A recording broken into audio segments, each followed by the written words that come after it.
छत्तीसगढ़ की राजधानी रायपुर में चल रहा 2 दिवसीय green steel and mining summit 2025 का आज समापन हो गया। समारोह के दूसरे दिन प्रदेश के deputy CM Arun Sao, mining विभाग के सचिव पी दयानंद और माइनिंग विभाग के डायरेक्टर रजत बंसल समेत देश दुनिया से आए स्टील सेक्टर के दिग्गज एक्सपर्ट शामिल हुए। सभी ने मिलकर नए जमाने की जरूरत ग्रीन स्टील एंड माइनिंग विषय पर चर्चा की और छत्तीसगढ़ की स्टील इंडस्ट्री को इस ओर ले जाने के उपायों पर जोर भी दिया। समारोह के बाद आयोजक और भागीदारों ने इसे बेहद ही सार्थक और उपयोगी भी बताया।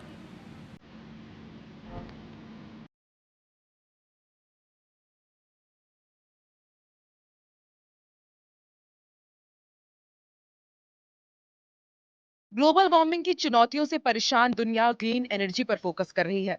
अमेरिका समेत पश्चिमी देशों में उसी स्टील को एंट्री मिलेगी जिसका उत्पादन कम से कम कार्बन उत्सर्जन के जरिए हुआ है।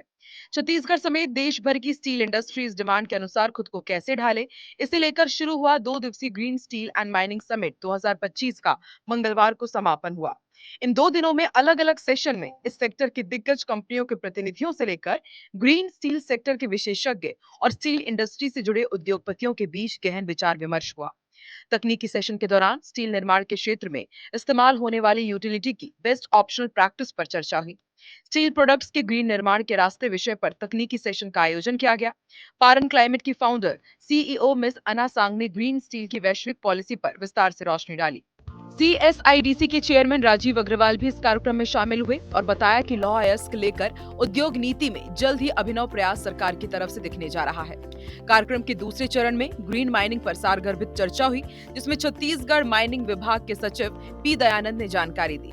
वहीं जवाबदेह माइनिंग विषय पर आधारित परिचर्चा ग्रीन स्टील की दिशा में पहला कदम पर प्रेजेंटेशन देते हुए माइनिंग विभाग के डायरेक्टर रजत बंसल ने बताया कि छत्तीसगढ़ में माइनिंग और स्टील का क्या स्कोप है और भविष्य में कितनी संभावनाएं खुलने जा रही हैं।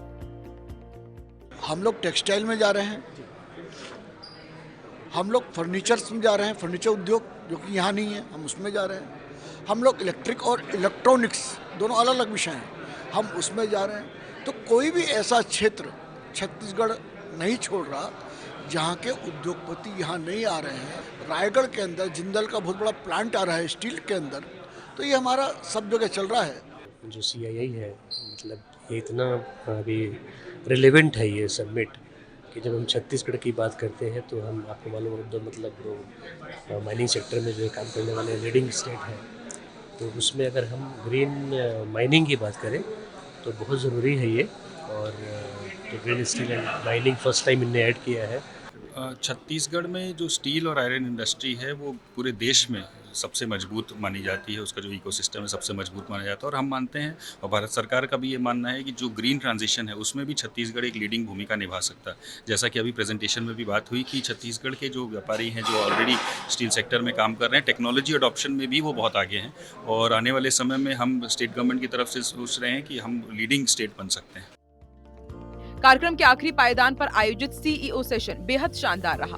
इसमें छत्तीसगढ़ की स्टील इंडस्ट्री से जुड़े दिग्गज उद्योगपति शामिल हुए और प्रदेश में स्टील इंडस्ट्रीज की यात्रा से लेकर भविष्य की तस्वीरों पर अपने अनुभव शेयर किए।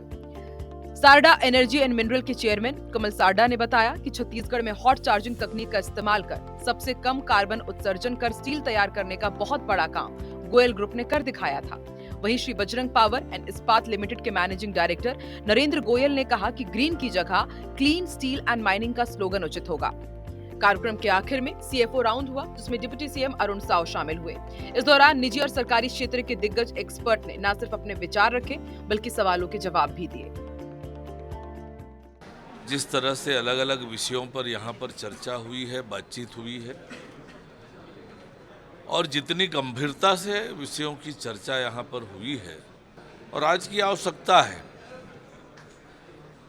और पूरी दुनिया उसी दिशा में जा रही है, तो निश्चित रूप से ये 2 दिवसीय समिट मील का पत्थर साबित होने वाला है और इसका बड़ा लाभ देश और प्रदेश को होने वाला है। मुझे बहुत खुशी हुई है कि पूरे देश से और विदेश से काफ़ी लोगों ने इसमें पार्टिसिपेट किया। बहुत अलग अलग टेक्नोलॉजीज़ के बारे में सुनने को मिला, बहुत फ्यूचरिस्टिक टेक्नोलॉजीज़ के बारे में सुनने को मिला। लोकल छत्तीसगढ़ के लोगों ने जिन्होंने यहाँ अपना पूरा जीवन बिताया है वो नया क्या कर रहे हैं और आगे क्या करना चाहते हैं वो सुनने को मिला। यहाँ की गवर्नमेंट कितनी प्रोएक्टिव है, सरकार की सोच क्या है, सरकार की मंशा क्या है और वो कैसे इंडस्ट्री को सपोर्ट कर रही है, उसके बारे में भी सुनने को मिला। चाहे यात्रा कितनी भी लंबी हो, पहला कदम तो बढ़ाना पड़ता है और इसको वैसे ही कदम मान लें, भले ये बेबी स्टेप्स हैं, बट ये आगे जा कर के फ्यूचर तो वही है और वहाँ जाना पड़ेगा।